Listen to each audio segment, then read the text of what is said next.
Before we begin, I would like to acknowledge the traditional custodians of the land on which I live, work and create, the Kumbameri people of the Yungumbeh Nation, and pay my respects to their elders past and present.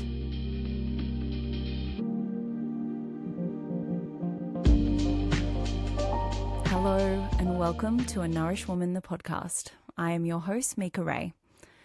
This is a conversational series created to guide women towards a more true, whole, fulfilling and joyful way of living.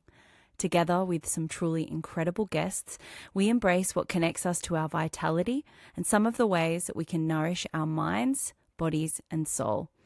A nourished woman represents a return to wholeness and reclamation of our innate wisdom, our body's intelligence, our appetite for life, and our capacity for joy, play and pleasure.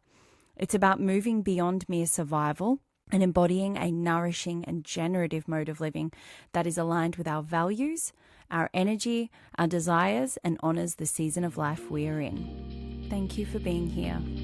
Enjoy.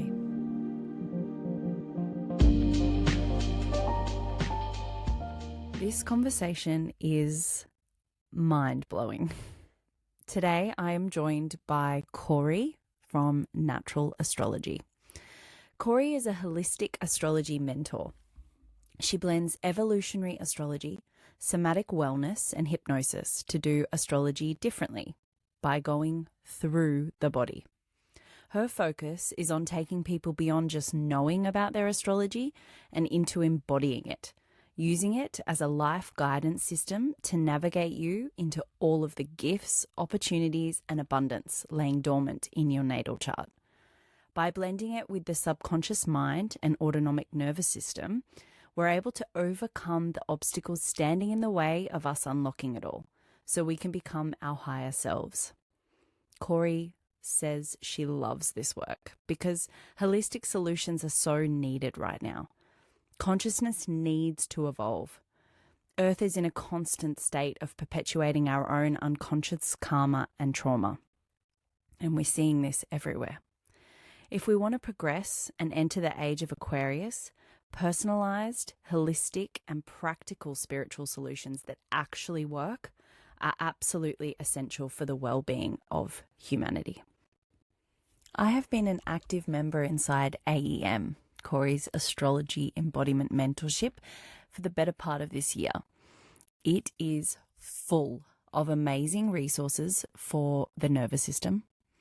The astrological soul cheat codes, the monthly energy reports, and the moon medicine sessions are phenomenal. And just a couple of weeks ago, I finally met with Corey for a natal chart synthesis. And all I can say is, wow, this woman truly has a gift. And it was one of the most affirming experiences I've ever had. In this conversation, we cover what evolutionary astrology is versus pop astrology, what it means to actualize our natal chart's highest potential, how astrology and the nervous system are interconnected. This one was whoa. What building a business that holistically nourishes looks like for her, the importance of physical wellness, nutrition and health as the foundations we need for the self-actualization we seek through modalities like astrology and so much more. I just know you will find this conversation expansive. I hope you enjoy.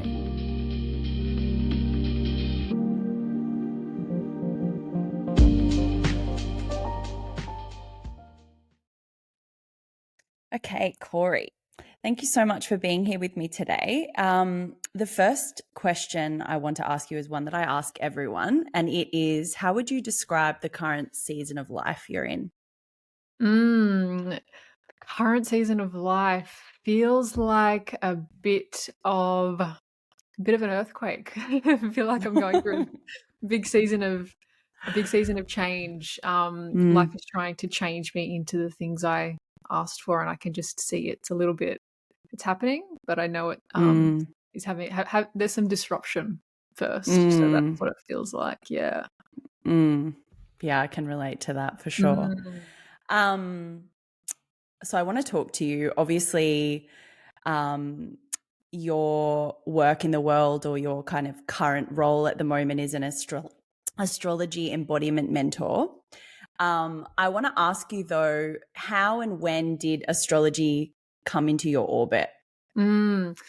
Um, it's a very interesting journey, me and astrology. The first memory I ever have of astrology was in my birth book. My mum always had these records of my sister and I were from when we were babies. I just remember opening my baby book and it said star sign Aquarius, and that moment is still burnt into my brain. I think I must have been like 8 or something like that, and just being like, Aquarius, I wonder what that means, and never forgot what that means. And then only up until I didn't really dabble with it until the age of 19. I'm 31 now, and my ex-partner introduced me to the sun, moon, and rising through this book called The Secret Language of Relationships. And since then, it's sort of been an ongoing experiment of self-learning astrology. I love that. I love that your mum wrote that in a book. I have my mum is what I would describe as a hippie, so we definitely spoke about astrology from a pretty young age. But I love that. Yeah, I just love that you had that in your book. That's so special. Yeah, And for that her your to mum felt it record them. was really relevant to Yeah, write, you know? yeah, Yeah. yeah. Even though at the time I was like, oh, okay, but in hindsight, the fact I still remember reading that, I think says a lot. Yeah. It's imprinted. Yeah, Mm. I love that so much.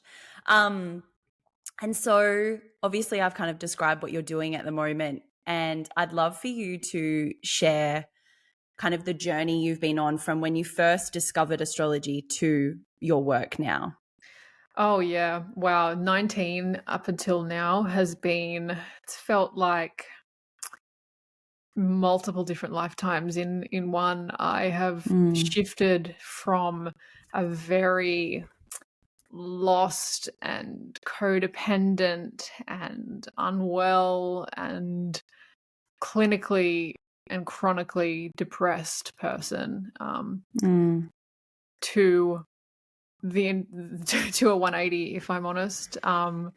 Feeling like I'm in the driver's seat of my life and just feeling lit up and purposeful, and that I've designed a life that I intentionally created. And that journey it felt like trying to get to this point was almost impossible. In hindsight, I can see that I was always trying to create a life that I have now, but it just felt like I was just up against so many hurdles of my own traumatic imprints, karmic imprints, just seeking something but not quite knowing how to get there. And the more I leaned in or lent into my self-healing journey, the more I discovered about myself, and the more I was able to understand how to meet my own needs. And the more I experimented with that, understanding what my needs were and being willing to get it wrong in meeting those needs,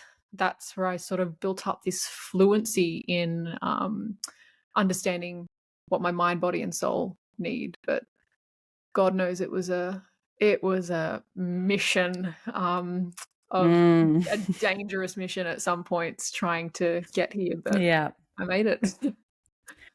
you did. And it continues on. Exactly. There's no There's always, specific destination. Yeah, yep, it's it's like ongoing. Yep. it's ongoing. So I know that you mentioned about, because I think it's relevant to talk. We don't have to go into like really specific details, but I think it's relevant to speak about the fact that you were so unwell, and I suppose what you at one point and what you put that down to. Like you mentioned the imprints. So I'd love for you to expand a little bit on that, because I think a lot of people can relate. We hear a lot about conditioning. But even if you wanted to give us like a little bit of an explanation on karmic imprints as well, because that's another thing. We hear the word karma and people have lots of different ideas of what that is. Yeah. There's so much there. My journey of moving from, and I say unwell in a couple of different ways. Like, started off even in my infancy, just lots of things wrong with me. Just like health related things just wrong from the day I came out of the womb. In my first week of life, having just problems, needing to go to the hospital, taking antibiotics in my first week of life, setting up sort of my trajectory for my adult health was just a rocky start. So it was kind of those sorts of themes for as long as I can remember, just skin issues, gut issues, just a constant hum of anxiety and panic, even within my child self, just never really quite feeling settled or what I now know as regulated, and just always, this inner feeling of unease, reflected in my body and within my mind. So it was that kind of just constant, something is wrong.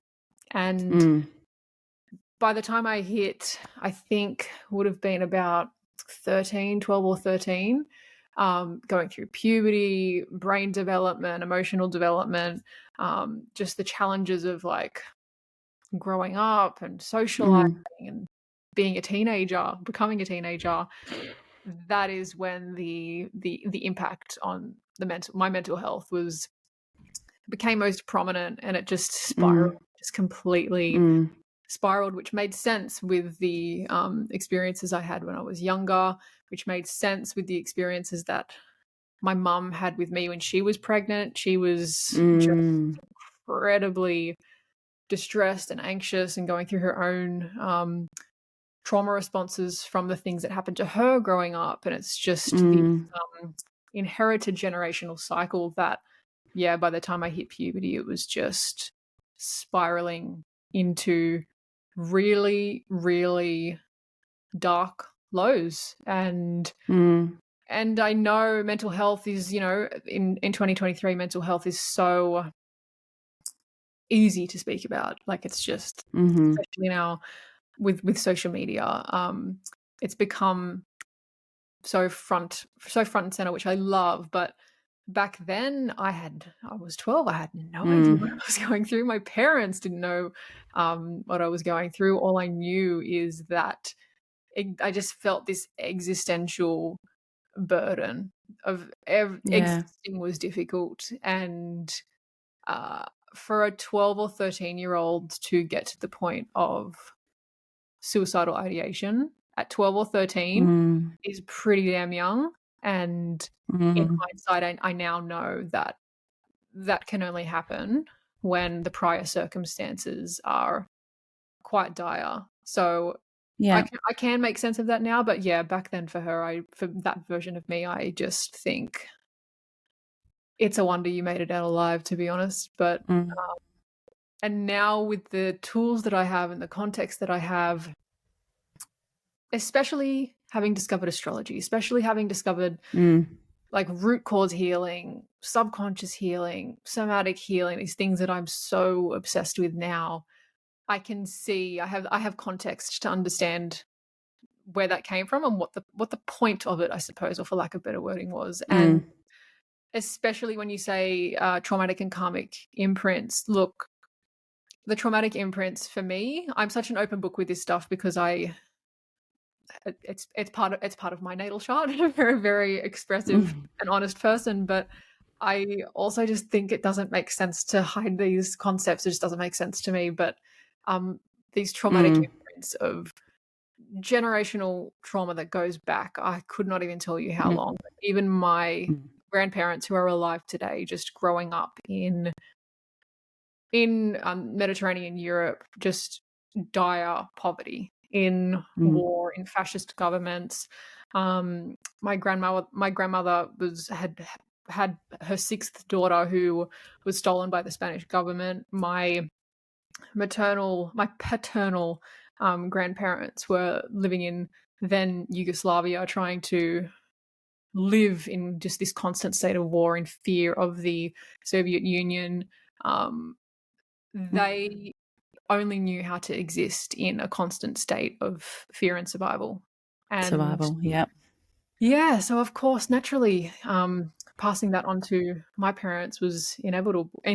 We retain these things in our genes, and although my parents did the best that they could to break those cycles, there's genetically that imprint still carries on until there's cause work done. And so that I can absolutely just see the cycles of feast and famine in myself, the impact on my mental and physical health, so many little remnants like that. But then when I contextualize it through the natal chart and the karmic imprints, I like to think of karma as sort of gets a bit of a bad rap, like it's the universe punishing us, or it's like what goes around comes around, and it kind of is. And it, in my perspective, I'm a karmic evolutionary astrologer.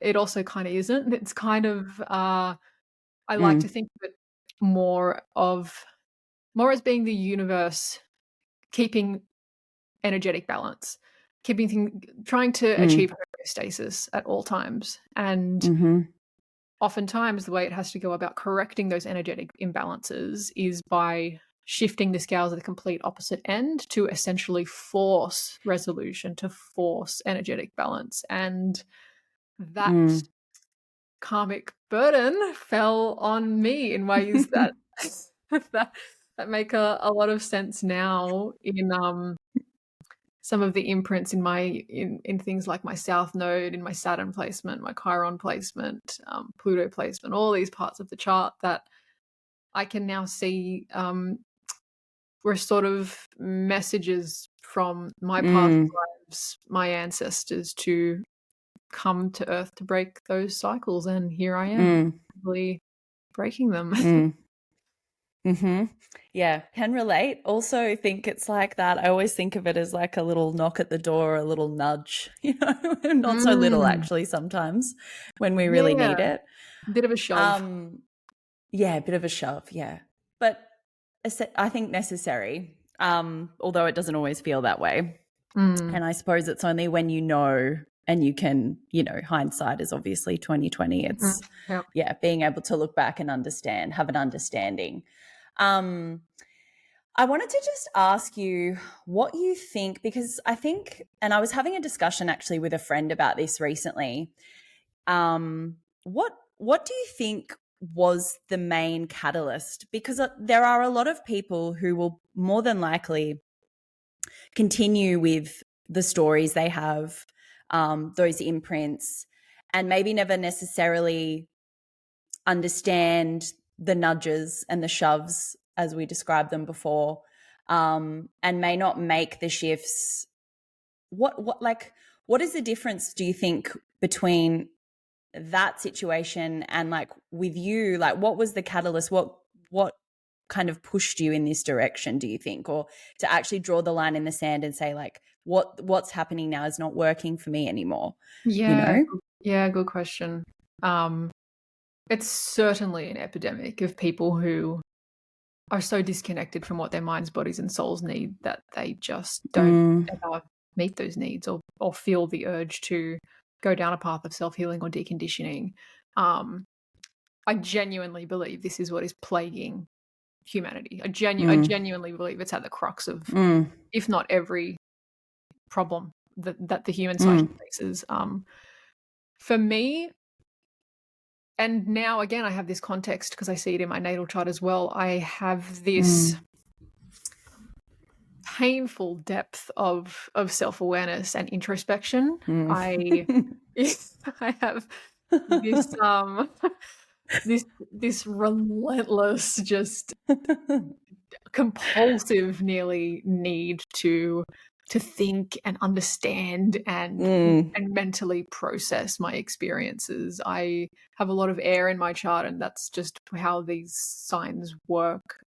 They need to mentally understand, and I have some Pluto 8th house scorpionic energies that combine with that just make intellectual obsession, depth, need to know. And I back then it sort of felt like a curse because it was obsessive, and I would mentally spiral and I would feel to such deep depths, but that need to understand it and to the root is also what drove me to resolve it. So And now it's one of my gifts. It's one of my skills. I help my clients do this. So it's part and parcel, but situationally, I remember more than anything it drastically just impacting my relationships and my career. As sort of like a side note, I was less focused on it because my relationships were just so fucked. My relationships with my family, I from that age around 12 or 13, I could barely hold a conversation with my parents and my sister. I could barely look at them in the eye. I was just filled with this internal resentment and rage, and I was honestly, looking back, I'm like, I was a fucking horrible person to be around. It was just, I was so filled with just disgust about my family, and I didn't know why. I had no tangible reason why. Looking back, I do understand why. It is so clear to me because I've done that work to identify it. But back then, it was just, I didn't know. I just hated them. I just hated them with no real reason. And then that lack of attunement to my family, to my primary caregivers, to my heart and my home, essentially translated to trying to seek that attunement and connection in relationships that weren't right for me, in all the wrong places, in drugs and partying and boys and terrible long-term relationships that ended up consuming me. And I felt like I was nothing without them, because it was filling up my cup in ways that young Corey just could never be met by her family, or felt that she couldn't. So those relationships just and experiences just started to break me down. I had no understanding of who I actually was, what I valued, how to take care of myself, how to meet my own needs beyond my partner meeting my needs for me. And so there was that, definitely that piece, an ex-relationship, ex-partner that was just incredibly toxic and abusive. But the flip side to that was my relationship with my mum. It got to a point where my parents just said, you need to go and speak to someone to get to the bottom of this, because you living in our house with this relationship with your mother is unacceptable. And that moment was where it all turned around for me, I think. So I ended up seeing who at the time was a PhD student in clinical psychology, and she sort of helped me map all of my traumas and parts of self and problems, for lack of better wording, and with time helped me identify what was really going on, what needs were unmet in me, helped me harness the safety to leave this ex-partner, begrudgingly and very unwillingly, but still eventually being able to do that. And she is now still, all these years later, 12 years later, still my primary mental health, I suppose, support person. It was that she sort of introduced me to subconscious therapies and parts work and EMDR and hypnosis and somatic work, and that dipping my toes into that world just completely changed everything. Yeah, got the relationship I needed with my family, completely just perceived them completely differently. It was like night and day, which went off. And now my relationships with my family, like I cannot imagine. I cannot imagine, like, even living. I live 40 minutes away from them, but I can't imagine living further away from them. It's so core to my being. And seeing I have a fourth house stellium in my chart, and family and home are so core to my values. It's no wonder that back then, without those needs, that life was awry for me. So that, just eventually doing that subconscious root cause work just changed everything. I truly would not be here with the skills that I have, with the lust for life that I have now, without being forced into those therapies back then. I love that. Thank you for being so honest. I really appreciate it. I'm so glad to share. I wish more people would be sort of willing to express. Go there. Yeah, I know it's hard, but damn, it's so liberating when you necessary. do. It is. Yes, it is. I definitely want to speak about the somatic work and how you interweave that into your work. But what I would love for you to do is explain the differences between evolutionary astrology, which is what you work with, and what I think you would call pop astrology. we all love a good kind of, meme on Instagram where we feel seen / attacked, and we all like have a good joke about it. I know you appreciate them as well. Yeah. But I would love for you to explain the difference, because I think it's really important. Look, pop astrology was my intro to astrology. I think it's everyone's intro. Of course, like it's so accessible and it's so entry level, and it's a little bit of fun every now and then. It's a way of just quickly understanding yourself in digestible bite-sized chunks, and that is fun. I love a good meme. It kind of helped me at the same time at the beginning of my journey understand the what I got from pop astrology back in the day, at least, was the ability to. I remember a meme showed me that there is an evolved expression of a sign and that there is an unevolved expression of a sign, and I still remember seeing that and being like, oh, this changes everything for me with astrology. I didn't relate to so much of my Aquarius sun back in the day, and when I got it, I was like, oh. But eventually, though, these memes and mainstream astrology and astrology that is very predictive and doom and gloom and boxing you into this one version of self, I just started to, it just makes you feel shit. It made me feel shit about myself, to the point where I was like, no, I'm gonna investigate this and come to my own conclusions about what these things mean. So I think that's a good way to understand pop astrology. It feels very prescriptive. Yes.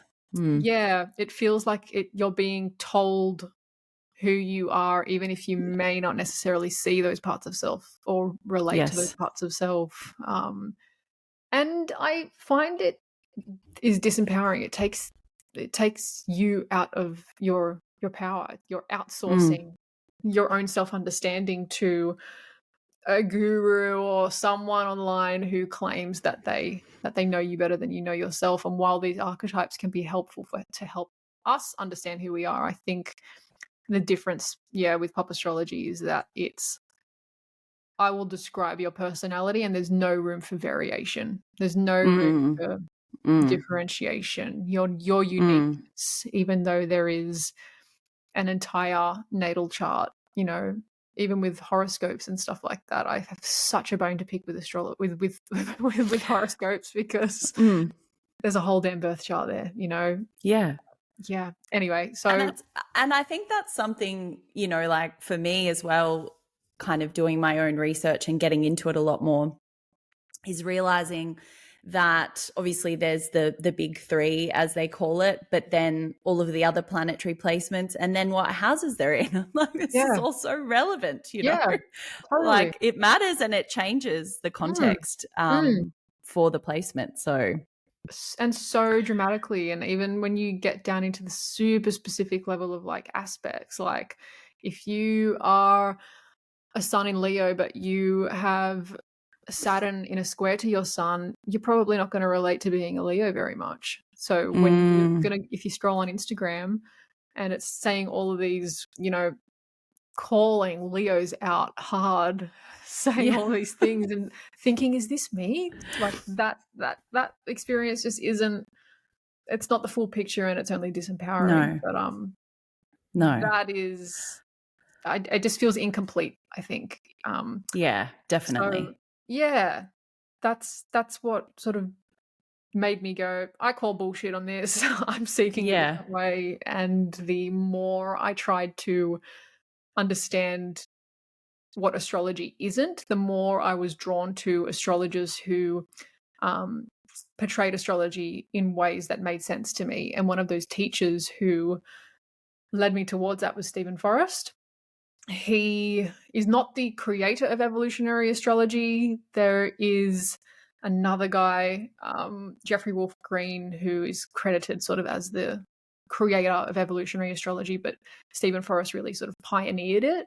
And it's all to do with the journey of the soul. It's very psychological. It's really leans into the concept of the higher expression of a sign and the lower expression of a sign. And that variation to me was just so freeing, that we get to be multi-faceted, full spectrum humans. And I was Which like, makes sense. of course, yes. I was like, and this makes sense. It's like a spectrum. That's, as you're describing it, I imagine like a bit of a spectrum, you know, and we kind of sit somewhere along that spectrum. Exactly. And of course, like when we think about the depths of the human experience and how different we all are, and I mean, it makes so much sense that it wouldn't just be, this is the way it is. Like, how boring. Absolutely. And at the end of the day, like, two people can have to me, it was evidenced by the fact that two people can have the exact same birth chart and be entirely different people. I have two people in my life who were born a day apart, and at the same time of the day. So therefore they have the same sun, moon, rising, all of their houses in the same position. A couple of things are a bit different, like the aspects of the moon. And they are completely different people. They could not be more different. And the only explanation of that for me is the soul's journey. Like, what did your soul go through? What past experiences was it conditioned by, that it is trying to decondition from in this lifetime? And the only way we can do those things, decondition those things, is by accessing our free will. And free will is ultimately different for each person too. So I think the best way to explain evolutionary astrology is it thrives at the intersection of karma, soul, and free will.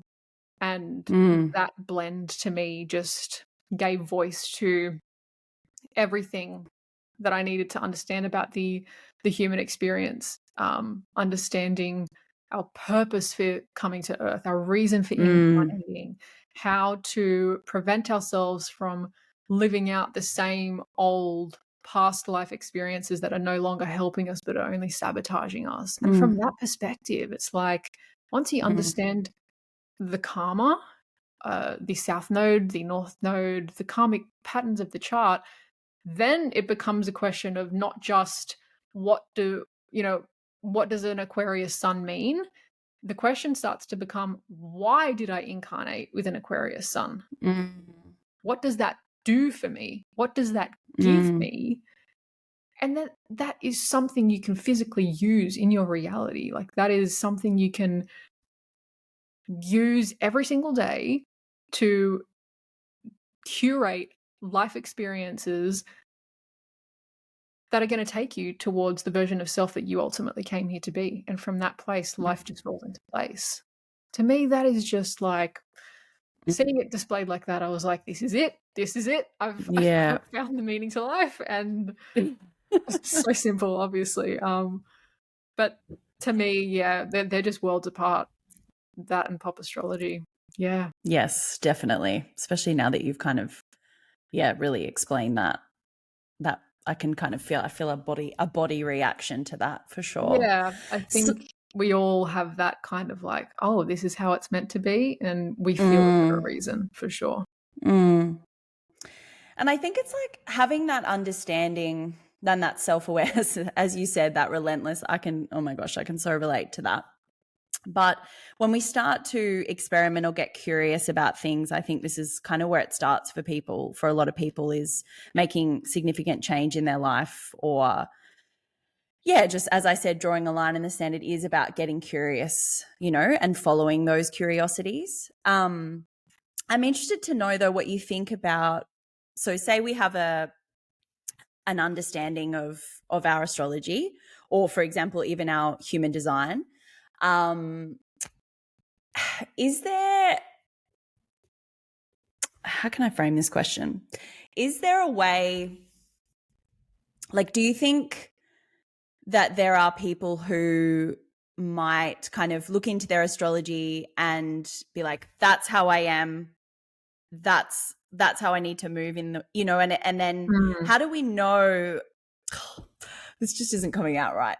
What I mean is, it's like other stories or imprints that we've had, right? So say we look into our astrology chart and then we say, look, I'm an Aquarius sun, or for example, me, I'm a Cancer sun. So this means this. And even if we have a more broader understanding of our astrology chart, I suppose what I'm trying to say is, do we take that as kind of Bible and move forward? Is it just a tool in our kind of toolkit where it helps guide us, like you were saying, on our path, and helps us make decisions instead of necessarily being like, this is it, this is the way I move forward? Yes, I understand what you're saying. Yeah, there is a tendency in the astrology, human design, all those this community that we are in, to mentally attach to these systems of understanding ourselves and be like, this is who I am. It is telling me who to be. There is no room for variation, and sort of taking it as gospel. Yes. And that, again, is thank you for saying it the right way. I know. I think it's because I've seen it happen so many times, but I get it. I get it. It's still disempowering to deal with astrology in that way, and or any system in that way. And I think that is why evolutionary astrology stood out to me the most, because it was like, it doesn't work like that. Because you very quickly start to experiment with it. Same as the human design system. You very quickly start to experiment with it and realize that even if you try to mentally master it or control every part of it and live by it like gospel, it's just not going to work. Because you're naturally going to be confronted. Yeah, you're naturally going to be confronted by your nuances and how subtle all of these little bits and pieces are, and the stories in the unconscious mind and the patterns of the nervous system. It really isn't just a matter of like, I must follow this is it, and using it to override your intuition, your inner judgment, your instincts, and what your body and your soul knows it wants to do. I prefer to use astrology. I love to say to people that it's like a system that it isn't telling you who to be, it's telling you who you already are. It's already in you. What we're trying to do is understand the planets, at least, as parts of self that already exist. We just want to get those parts of self functioning better, meet the needs of those parts of self so that we can function better and meet our own needs. So it's not about, if I'm a Leo, therefore I must be a actor. I must be a performer. I must do theatre. These are the things that are associated with being a Leo. And it's like, no, there is a part of self that wants to express as the Leo archetype, who wants to be seen, who wants to express, who wants to be a leader, or who has leadership capabilities. How can we set that part of self free, no matter what you want to do, no matter what the rest of your chart looks like, so that we can be nourished through that and rewarded through that? Like, that is so much more spacious rather than prescriptive. And I would love, more people to, start interpreting astrology as a system that just can help you understand the archetypes within you, the parts of self that already exist, and let them show you how they want to be expressed. Yeah, and not gripping on too tightly. Yeah, because the mind, the ego, the unconscious, whatever you want to call it, it's going to want to do it perfectly. It's going to want to mentally understand, how do I do it? How do I do it? And I'm like, you already know. You already know. Yeah. You just have to practice. You have to learn the language of those parts of self, and it happens naturally. Yeah. I love that, though. I love the idea of, that it's all already there. You don't have to force it's just it. about harnessing it. Yeah, exactly. So what does this look like as somebody who is embodying their astrology? What does that look like for you, like day to day? Yeah, look, I learned how to embody my astrology by doing the absolute opposite and what we just talked about, and using it, which is why I'm so passionate about it, like using it super prescriptively and being like, it has to be like this. And that taught me how it's not meant to be used, and that tends to be how I learn anyway. It's like trial by fire. So now it's at a point where I kind of just use it as a life guidance system, and I like it for parts work as well, a way of guiding myself through what I desire, what I want more of in my life, and understanding the parts of my chart as parts of self and how to meet their needs, because when I do meet their needs, I'm more likely to get what I want from life. That's essentially, when I boil it down, it kind of works like that.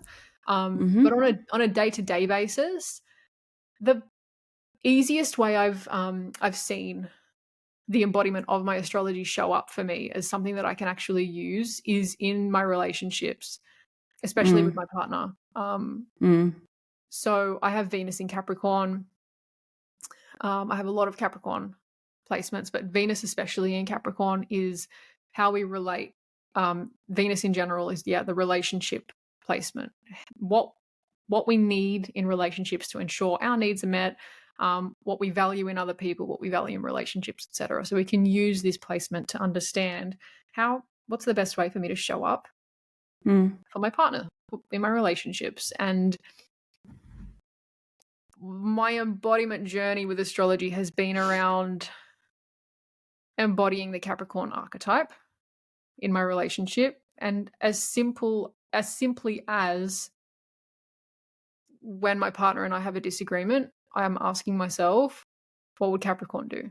And Capricorn is going to do the thing that is mature and wise and kept together, and there's a sense of austerity in Capricorn that's like, okay, let's pare this back, let's simplify things, and let's do this like adults. That's the maturity part of Capricorn.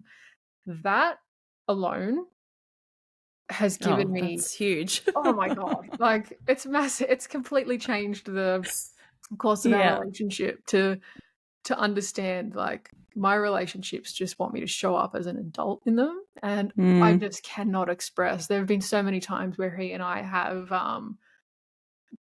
been like, we're probably going to break up. This just isn't sustainable anymore, fighting like cats and dogs. And then now, with the wisdom that we have and me understanding him, he has Venus in Pisces. I know how to meet his needs.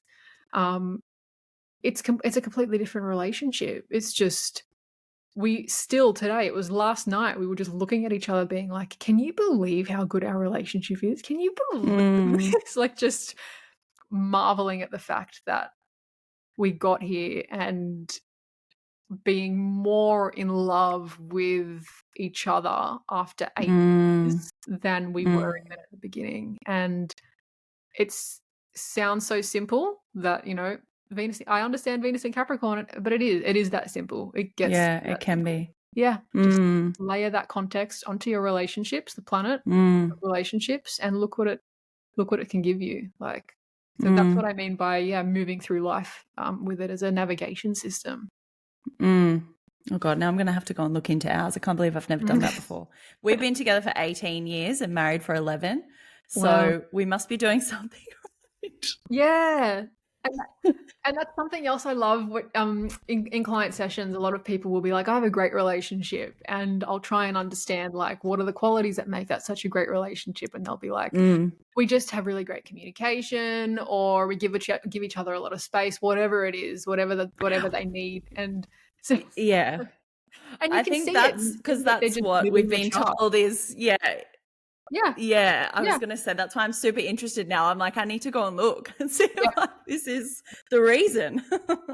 You'll always just find it's because you've been meeting each other's relationship needs, and most people are, like, That this makes is what I mean. sense. Most people are living their astrology naturally. When you're in tune with Yeah, yourself and well, when life is flowing, you're doing it. yeah, So it's that yeah. simple. And what about for you? Because obviously now you are a business owner.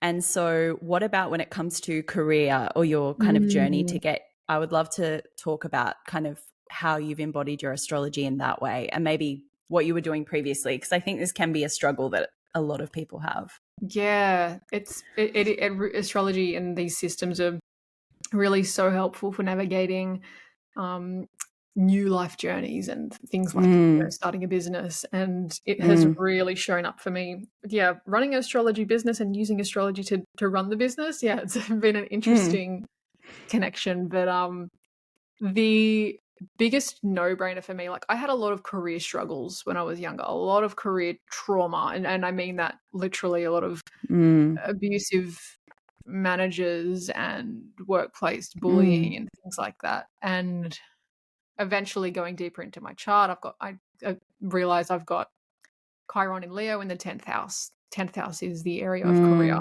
Chiron is our soul's wound. And when it's in the sign of Leo, there's a wound around sharing your talents, your gifts, around being seen, around expressing your true self. And as soon as I saw that, I was like, of course, it makes sense. So I knew the medicine would be to learn how to be seen, share my talents, share my gifts, and express career.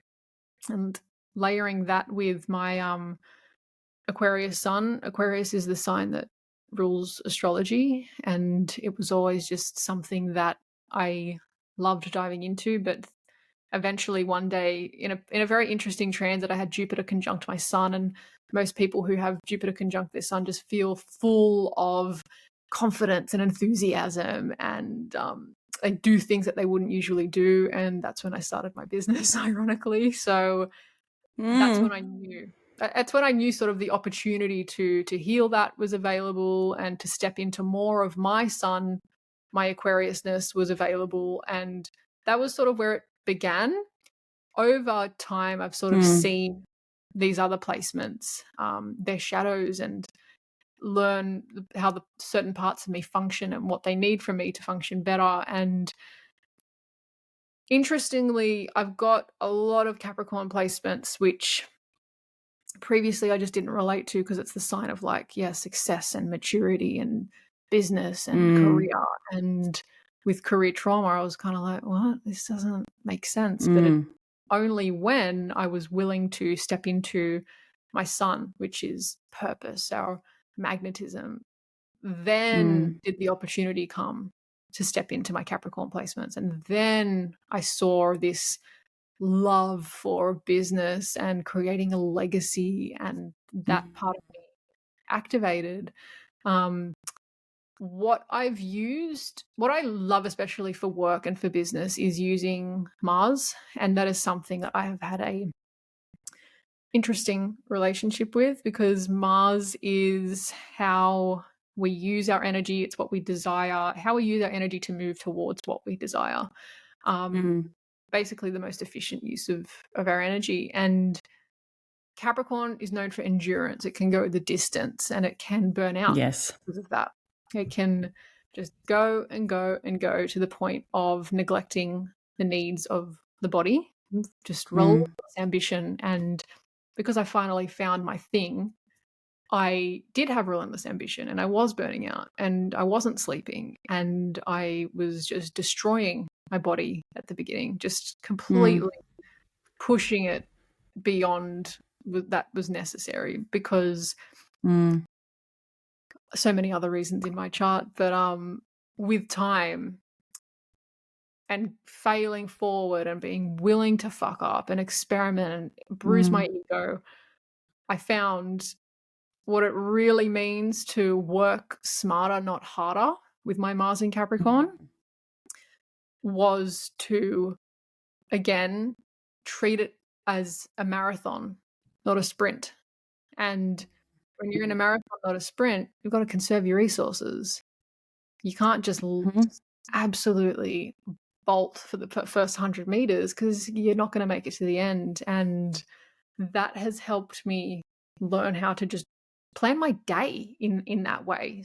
Capricorn is structure and bones, and planning my day in that way has been really helpful. I really love to stick to a calendar. I love to set up time for rest. I set up time for like 3 hours of a 3-hour essentially lunch break every day, and time to work, and all of the things. That structure has given me so much spaciousness and permission to understand that the most effective way for me to work is to take the long game.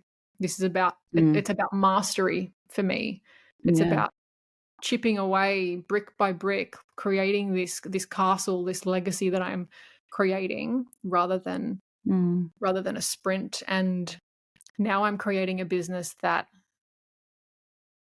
gives back to me, and I think I'm gaining energy from it, because it's regenerative, and that is just a testament, for me at least, for just really understanding what is the Capricorn archetype and understanding the nuances and just experimenting with it and seeing what it could give me. And now I'm working, I don't know, 5 hours a day or something, and so much time for play and rest and creativity, and to watch fucking Netflix in the middle of the day if I want to, and and more than ever, more connected to my mission and my legacy.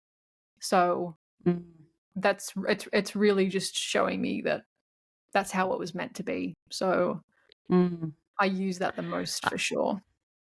Yeah. I love that so much. That's like everything I believe in when it comes to business and being a founder. And so I love how you've kind of tied in astrology, but I just feel like that is just so relevant for anyone who has a business. We just cannot, it is so harmful for us, I think, just to continue pushing and pushing and pushing. And when you have your own business, it can be really tricky, and I've experienced in the past as well. Like, I've got some time, I should be doing this, or I should be doing that, or this is my work time. I've got to absolutely maximize and be as productive as possible. And I know, like, because I have experienced burnout, it doesn't work. It's not sustainable. You can't, you can't do it. So being able to kind of look to our astrology as another way of, understanding how we can, and maybe what's most beneficial for us when it comes to how we show up in our work and our businesses. I love that. Exactly. But overall, I just think that's an essential message for everyone to hear. Totally. So thank you for that. I know that because you mentioned earlier, and I've been wanting to get into this. This is like the thing I've been so excited to talk to you about is astrology and the nervous system. So I would love for you to talk about how the two are connected, and how you are integrating all of that in the way that you're working with your clients and in your community space. So this whole bridging those two worlds for me has been a long time coming. I definitely, when I started my business, I knew I wanted to work at the intersection of what conditioning is interfering with us embodying the best of our astrology, receiving the gifts that live in our birth chart. And I just didn't know quite how. I'm certified in hypnotherapy. I'm knew I wanted to use some sort of subconscious root cause modality, but I just couldn't quite figure out how the pieces fit together. And over time, in client sessions, and especially as I was going through my own nervous system journey, I just started noticing people have these fantastic placements in their chart that can give them everything that they are looking for, that can be used as tools and life hacks to the path of least resistance to their ultimate goal, whether it be to start a family or to start a business or to write a book, because I would just see so much there. But what they were describing to me was their nervous system not feeling safe, or not feeling like it was realistic to pursue that in a way that was right for them.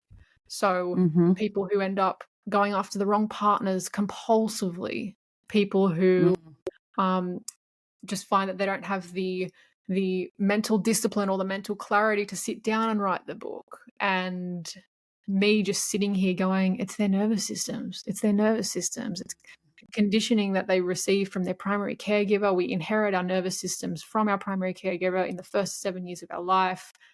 Of course, these are going to be like root cause problems standing in the way of the things that they want, because it's shit. Yeah. I just saw this sort of unfold and went, okay, maybe it's not just the subconscious mind and hypnotherapy that I need to be weaving into my work, but the nervous system. And now training in all these somatic modalities, and now looking to study somatic experiencing, the therapy that is and has given me access to my body and my somatic wellness. Now I'm seeing it take shape, and being able to help my clients not just repattern their minds, which sometimes is necessary with hypnotherapy, mind modalities of the mind, but repattern their bodies to access a felt sense and experience and understanding of safety, so that they can do the hard thing, so that they can choose a partner that's better for them, so that they can sit down and look at the bank account that they might have been avoiding, to fix their finances, so that they can start a creative project and have the bravery and ability to vulnerably be seen. And that has just made so much more of a difference to teach people that they can resource themselves into what they desire. It started with me just experimenting with that without really understanding how and why the two connected. And it's a very weird story. I remember I was in the cinema with my partner. We were watching Avatar 2, and I just remember it's such a beautiful movie, and the story is just so beautiful. And I just remember sitting there and almost like a download or a vision or something, I don't know what you want to call it, but just flooded my brain. And I just saw the natal chart as almost like the inscription on the needs of the nervous system. The natal chart is what the nervous system needs to actualize its potential, for the soul to do what it came to Earth to do. And eventually just went down this rabbit hole of researching astrology and the nervous system. There's barely anyone talking about it, so I'm sitting there going, fuck, how am I going to figure this out? I found this one, he's a astrophysics PhD in the UK, and he has 2 books that are titled to the effect The Scientific Basis of Astrology. And being a major dork with lots of air placements on all my Capricorn placements who want the evidence and who want it to be realistic and who don't want the bullshit, the fact he's an astrophysicist and a lecturer at a university gave me the assurance that I needed. And I'm reading his explanation and of how it works. He's going into such great lengths, and then I get to nearly the end of the book, and he's talking about electromagnetic fields, and he's talking about how the planets are all have electromagnetic fields, and we are swimming in electromagnetism at all times. You know, every single cell and particle, all matter, every molecule on Earth is dictated by electromagnetism. And in terms of his explanation for how astrology worked, it is that the nervous system is an electromagnetic system. So our nervous system, through the vagus nerve, through the nerve cells in our body, is sending information or messenger cells to and from the body and brain using electromagnetic currents. So his theory is that is how the electromagnetism and the information in that electromagnetism in the planets gives us information, directs us into experiences that are right for us, influences our psyche, influences our behaviors and our lives. And when he explained it like that, I just remember my world falling apart, just like, this is it. I've had so many of those this is it moments, and that was that was another one. And it just explained explained made everything. so much sense. Yeah. And now here I am, just pioneering his theory, which wow. And so interesting too, because with the vagus nerve being connected to our gut, I imagine that, you know, if we have that kind of gut dysbiosis going on, they're not. That's it. Are we not? Yeah, we're not picking them up, or they're not actually able to travel back and forth. Yeah, totally. We've got 100 million neurons in the lining of our gut, so 100 million brain cells in our gut, and the vagus nerve travels through all of the major organs. You know, it starts in our brain, it goes through our lungs, through our heart, to our liver, to our intestines. It touches, in women, in female physiology, it touches the cervix. It innervates the entire body. So naturally, if we are holding trauma in these areas, if we are holding dysregulation in these areas, dysbiosis in these areas, of course the nervous system is going to receive, for lack of better wording, mixed signals. Of course, something to interfere with our ability to tune into the information that is captured in the electromagnetism of the planets. Of course, we're not going to be able to attune to the highest expression of our natal chart because our nervous system is too busy being dysregulated. So my work is around finding regulation, creating space and capacity in the nervous system so that it, one, can process the dysregulation that is going on, and two, so that it can still do and lean into the highest expression of the soul's desires, the destiny that we came here to actualize. When we have enough space in the nervous system to do it, we can heal and we can move towards the things that we want in life. So to me, it's a matter of, without the nervous system, there is no astrology. They have to attune to each other. Yeah, because you've described it as, you know, receiving guidance from the universe. So I imagine now that all makes sense. Yeah. That was one of my questions for you, but you've kind of answered it through that amazing explanation. Yeah. I feel like I'm having a this is it moment with this as well. Because, you know, I've read like Mind Gut Connection and Food Mood, you know, like I've read all these books in terms of like that understanding from a nutritional point of view, because that is my jam.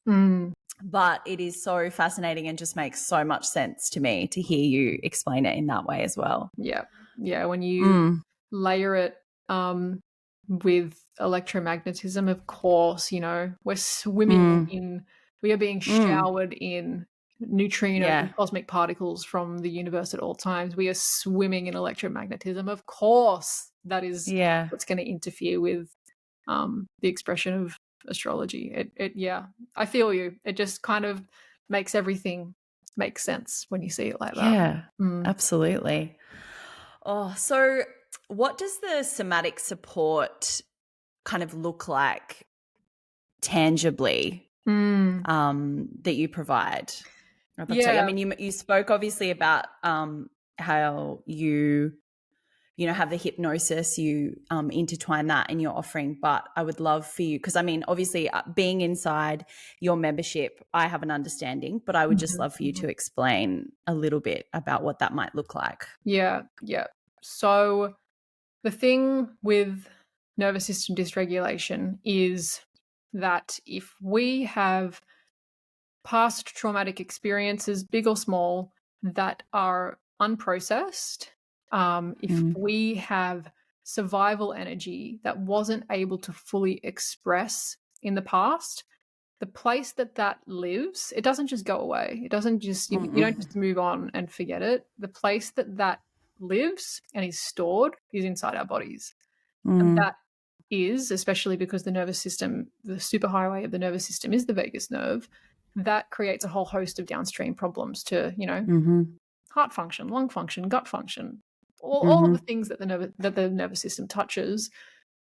The real issue, I suppose, is that we don't know how to complete these sensations. If we're feeling, if we were a child and we were feeling extremely angry, but our primary caregiver told us to be a good boy, don't get angry, go to your room or something like that. All of that survival stress, for lack of a better wording, that anger is bubbling up inside of you, and the only place it can go is deeper inside. So we learn to suppress our instincts instead of expressing a healthy emotion, which a healthy emotion is anger. And we are conditioned to do that for the rest of our lives. So a lot of the work that I'm teaching people to do is to fully complete a sensation, to fully complete an energetic expression like anger, so that it no longer gets stuck in the body and is stored in the nervous system as dysregulation. So in my membership, for example, and with my one-on-one clients, a lot of the processes I'm prescribing are ways of teaching people how to relearn healthy emotional expression, how to feel what the body is experiencing again, and then it's safe to do so. Exactly. As well. Exactly. Yeah. Detaching the fear and the judgment and the stigma from these heavy yet natural human emotions. Teaching people how to process anger, teaching people where safety lives in their body. All we're doing is, building awareness of the body's intelligence, because the nervous system is the most intelligent part of the body. It's our body's command center. It permeates our entire lived experience. And we are, this epidemic that I was talking about has taken us so far away from our body's innate wisdom that it is creating a downstream chaotic force of destruction, resulting in chronic illness, chronic trauma that we're trying to slap band-aids on without actually asking, could it just be that when I was a kid, I needed to run away from a spooky dog, bird, and I wasn't able to run away, and that flight instinct is still caught in my body? Could it be that simple? And it is that simple. So that's what I try to simplify for people, just teach their simple, basic, primal sensations of their body and setting them free. I love that. Yeah, it reminds me a lot of what Gabor Mate speaks about, like when he speaks about disease or disease or disease in the body and the root causes of that, and just I love him. Yeah, he's amazing. I would love for you to talk a little bit about your membership because it's amazing. Thank you. I love it. Thank you. I think you've done such a brilliant job. And so I would love for you to kind of explain, I suppose, like why you decided to create it. Yeah, the number one reason I wanted to create the Astrology Embodiment membership was to teach people how to embody their astrology first and foremost, to go beyond just knowing about their charts and knowing about astrology, to learning, living it. embodying it, living it every single day. Yeah. And that has sort of been the guiding direction for the work that I do there. And the way I teach people to do that is in a whole host of things that I do in that space. A couple of the things that we do regularly are the moon medicine ceremonies, which are live group calls on the new and full moon, where we attune to nature's rhythms. We attune to these cosmic cycles through the astrology and understanding how it applies to our birth chart. And then we create somatic resources and subconscious resources so that it feels safe and realistic for us to actually attune to these cycles. So that, if it is a beautiful time to be quote unquote manifesting or creating these beautiful outcomes in your life, that we actually are positioned to receive that somatically because our bodies feel safe to do the thing, to do the hard thing, So that's the main thing that we're doing in this space. Beyond that, it's just essentially a library of teaching you all, transits that might come up, like the North and South nodes moving into Aries and Libra, teaching people what that means for them, what it means to actually embody and do Aries every day, and physiologically and behaviorally, so that people can understand how these archetypes want to express in their lives and what they can give us when we allow them to express. And everything else is, a library of my unique methods of understanding evolutionary astrology and learning how to translate your birth chart into something that is applicable to your daily life. And I mean, being a part of the membership, I can see so many correlations, I think, between what you offer in there and, for me, like what the pillars are for embodying, our versions of a nourished woman. So many of the things we've already discussed here. So yeah, I've definitely noticed that, which is one of the reasons why I wanted to reach out and have this conversation with you. I know that you're an advocate for obviously physical wellness, nutrition. You speak about resistance training as well, and just overall health as, a foundation that we need so that we are able to, actualize all of this knowledge that we gain through a modality like astrology. So I'd love for you to talk about that and kind of maybe how that looks for you. Yeah. I think this is it's so strange, this wellness space. It seems that the mind, body, and spirit, they sometimes intersect, but a lot of the time people are seeing them as separate entities that don't need each other, or that we nurture them separately. And in my experience, that is just not the case. I definitely think the body has been neglected for sure, but it is sort of like the glue between mind, body, and spirit all functioning best. And I think the reason I was drawn to the body and wellness and health was obviously through my health struggles, especially when I was younger, especially in my early 20s, that I was drawn to understanding how my body actually works and what it needs, and how I haven't been giving it what it needs, how I haven't been nourishing it. And now at 31, arriving at a place where I'm really understanding it on a cellular, metabolic, energy level, and able to give it what it needs in ways that were never taught to me, and now thriving. So it's been a long journey with trying to resolve long-standing issues, going through Western medicine, going through dietitians, going through health coaches, Eastern medicine, functional medicine, naturopaths, and honestly,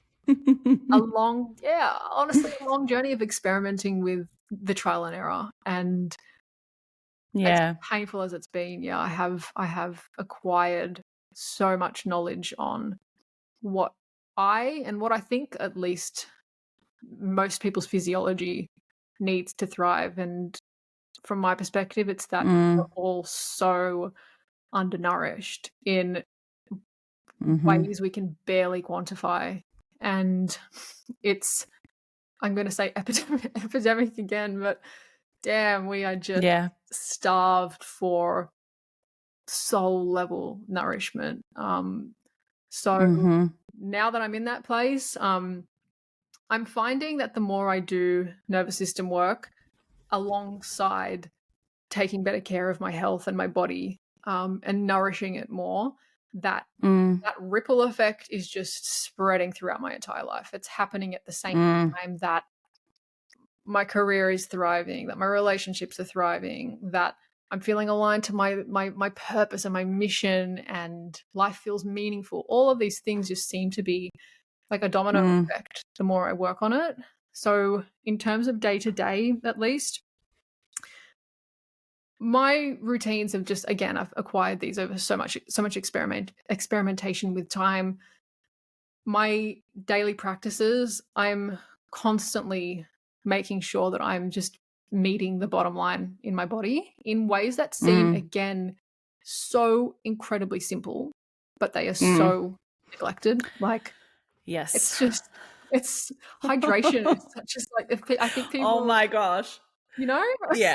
Yeah. Honestly, like pretty much everyone, no, I wouldn't say everyone around me, but at one point in my life, which is part of the reason why I wanted to start like talking about this, is because I've seen it in myself, but even so many of my clients, like just basic needs, like having enough water, just not being met. And it was kind of crazy to me that, like it can actually be really simple, at least when you first get started. Just drink water. It can be so easy, but it's like this whole space is so much glamorized. Well, like making it trendy. Yes, and there's so much information as well. I think it's like an overwhelm of information, and then it's like, but where do I even start? Okay, I just won't bother, you know. But then it's too much. I can't do it. Of course, we don't know where to start if we're disconnected from our bodies. You know, how are we gonna? Well, yes, know what they need if we don't know how to even listen to what they need. Like only now, like, because that was me. I was definitely like just obsessive with resolving my issues to the point where I tried everything, and I was only trying everything and making myself worse because I didn't know what my body was telling me it needed. And I suppose now, like, after getting it wrong so many times, only now have I realized what my body really needs. So even I hope at least that if people are trying all of the things and they're not working, that they can at least have hope in knowing that at some point, at least if you're doing the somatic work, you will come to awareness of what is right for you. But it's not an overnight thing. No, it's a long game. But the overnight thing, like, damn, just drink some damn water. Well, yeah, that is something you can do now. That is something you could do now. Yeah, it's so simple. Like there's like obviously those simple practices for me are massive. I still take a massive supplementation protocol because I've still got some heavy issues that need resolving, and right now supplementation is the way that I am band-aiding them while I address the root cause. I take a lot of supplements to ensure that I'm methylating correctly. I have the MTHFR mutation that caused me, that was sort of triggered and sort of spiraled out of control when I went too deep down a vegan lifestyle, which I wish was right for me, but just wasn't right for me. I take a lot of things for liver clearance, processing, detoxing things from my body. I do a lot of things for my lymphatic flow in my body. Fitness is just such a simple thing. Lifting weights, not even religiously. Like I'm not in there, deadlifting 100 kilos. I'm just going to the gym, moving my body, teaching my body that it can move things, it can do things, and the medicine that has given my nervous system of just going to the gym and doing a 30-kilo squat with a barbell. Yeah. Once or twice a week, maybe do some maybe a shoulder press and challenge myself a little bit. Yeah. That to my nervous system has been more medicinal than any form of cold plunging and breath work and juice cleansers and all of those things. It's huge.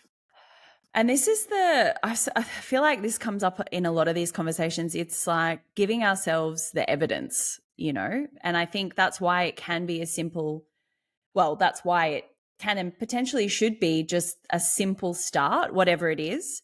And you just consistently give yourself new evidence that, as you said, your body's safe, that you can do something, that you can meet a challenge and come out the other side.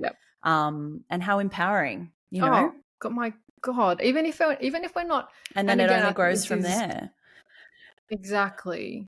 Because we're building evidence, and the more evidence that the subconscious mind, the nervous system has, the more likely it is to regulate itself. Like, we don't have to do the fancy. We have just taught our bodies that by having strength, by being able to walk or jog or lift something heavy, your nervous system is receiving that as, I know how to fight or flight if I need to. I know how to, at least on a primal basis, I know how to protect myself from a predator. Do you know how fucking massive that is for the nervous system to have that skill? Like, I really think people, it's so easy to forget that it gets to be simple, and the body will look for the ways that it is safe if we help it. Absolutely. Gosh, I love this so much. I would love to know, I've just got a few more questions before we finish, but I'd love to know what community, because this is a really important pillar, I think, connection and community. And so I'd love to know what that looks like in your everyday reality. It's been something that I can see that I always craved, and I always just having a few Aquarius placements in my chart, always feeling like an outsider and always feeling like I didn't belong, and early life experiences of feeling rejected and misunderstood, so typical to the Aquarius archetype, to the point of now just knowing it's because I hadn't found my people and I hadn't found my thing. And now what my business has given me of community is just unbelievable for the child version of me who was just craving to be seen and understood by people who are like-minded. And now I'm running a business that is a community in itself. The Instagram community is a community in itself of people who I know I can show up and just be the most unfiltered, authentic version of me, and that they're going to get it. And creating astrology embodiment membership in AM, people who not only get me, but want to hear what I have to say, and they want to do this work with me, and they see the world in the same way as me, and that we're in this together. That has been wild. That's one thing.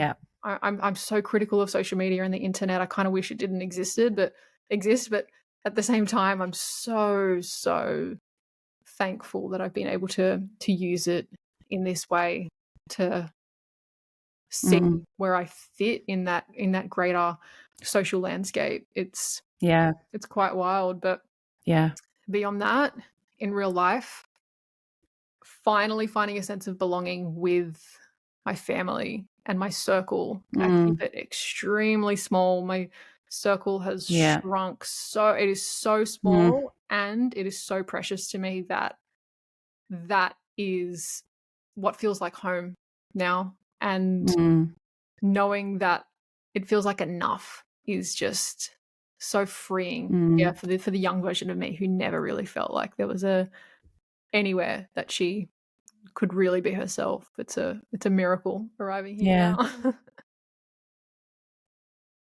now. I love that. And, your point about being in the journey as well, that is, I feel that from being inside the space. It's like you are so open and honest about kind of what you're experiencing with the various, transits and things going on.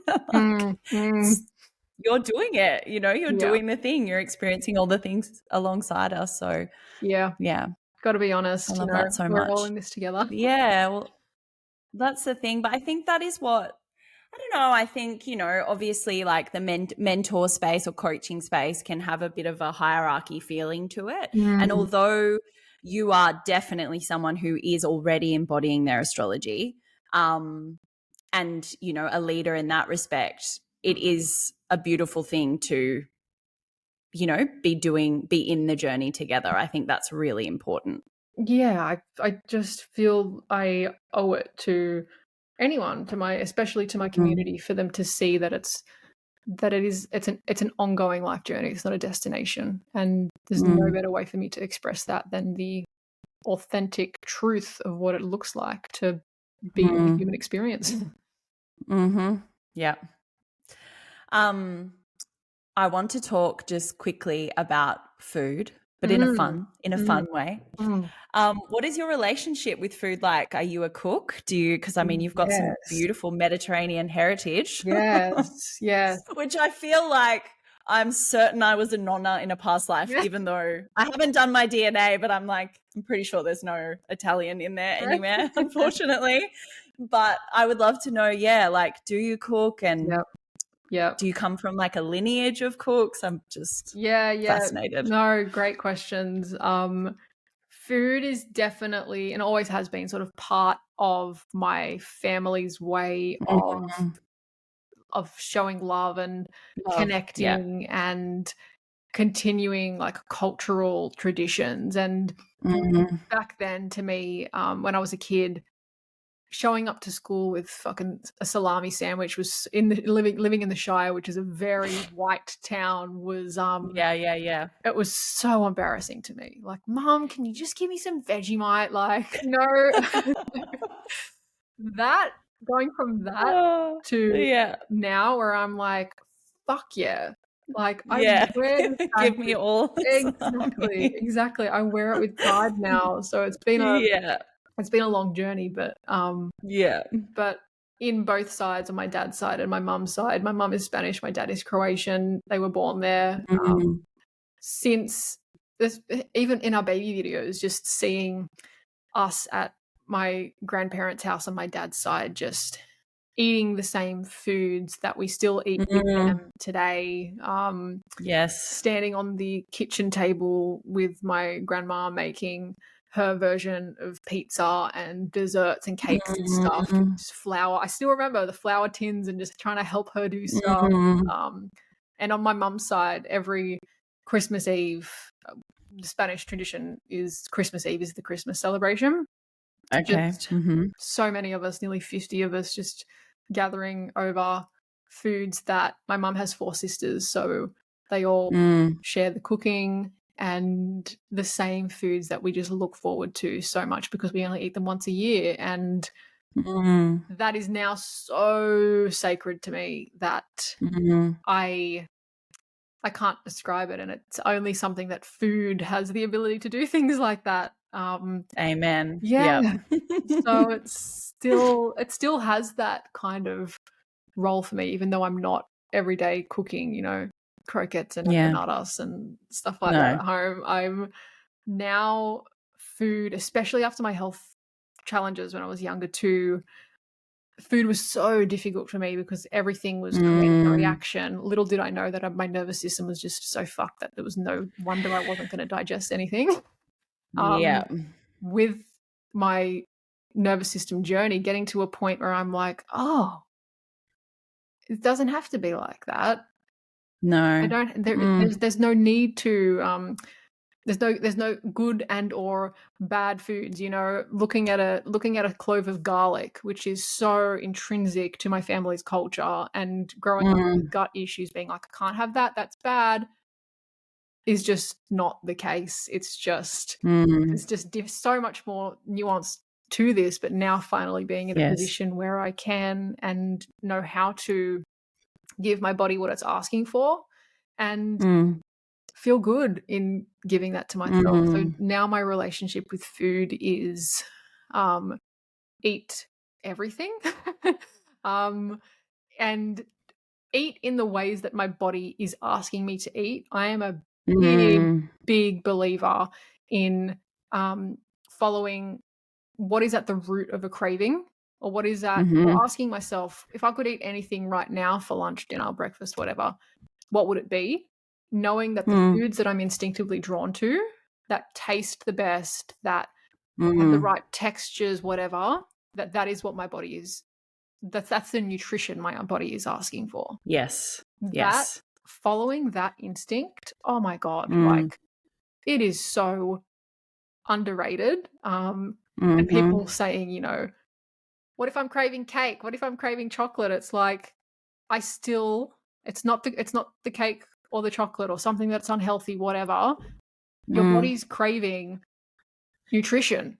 Your body is craving regulation or some way. If your blood sugar is completely whack and you're going through these spikes of feast and famine, of course your body's going to be seeking foods that lower your cortisol that quickly. You know, I don't see it as cake or whatever. I see it as my body seeking regulation.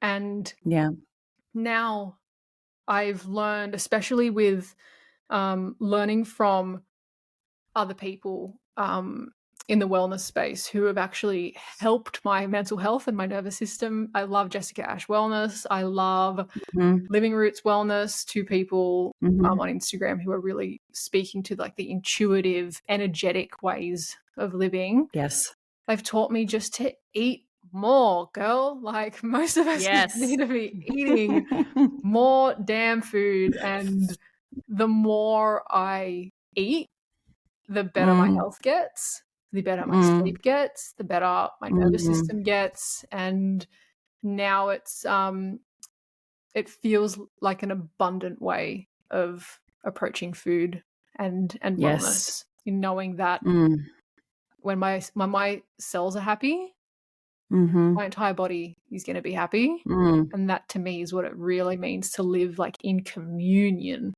with my body. This is like a sacred connection, and to me food is now the most powerful way of meeting those needs. Honestly,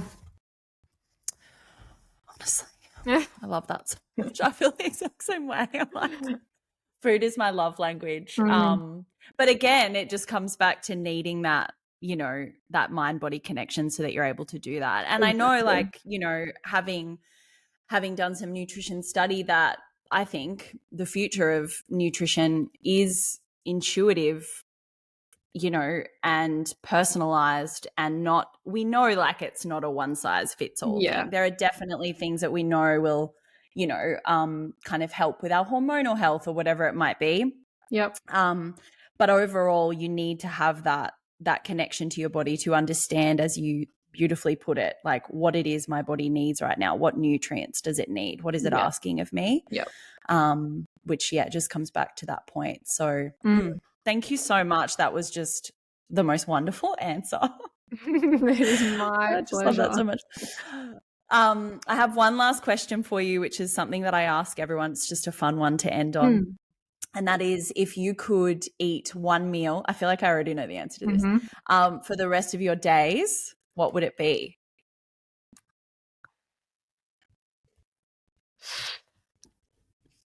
It's probably, look, there's obviously, everyone's going to say there's so many, how can I choose? There's so many like foods for my family, my culture, that I would love to, but in terms of the most versatile one, it's got to be pasta. It's got to be pasta. There's so many variations. Exactly. There's been a lot of pasta. There's been a lot of pasta responses. Yeah, there's just so much. There's so much you can do, like, especially like, and I'm such a food snob when it comes to cultural foods, but like when you go to Italy and the different regions, you see how many different ways there are to do pasta, that it's just, it's endless. Yeah. You could never get Yeah. tired of it, in my opinion. Never. No, that's so true. That's so true. Oh, thank you so much. Thank you for all of your beautiful, honest answers and My for really pleasure. going there. I really appreciate it. And thank you for the work you're doing in the world and for AM. It is wonderful and I love being inside there. Thank And yeah, you. just thank you for taking the time to sit with me today. No, it is my pleasure. Thank you for inviting me. I've been looking forward to this for a long time, a deep, real, robust conversation. So thank you so much. You're welcome. Oh. I remember when Corey and I finished this conversation, I felt like I couldn't get up off of my seat. I sat there in contemplation for what felt like forever, but was only about 5 minutes. This conversation was so expansive, so many light bulb moments, and I hope you experienced that as well. You simply have to explore Corey's body of work. I have linked her website and Instagram in the show notes, so please go and connect with her. If something in this conversation resonated, landed, or blew your mind, please share it with a friend. And if you haven't already hit follow or rated the podcast, I would be so grateful if you could. Thank you so much for listening.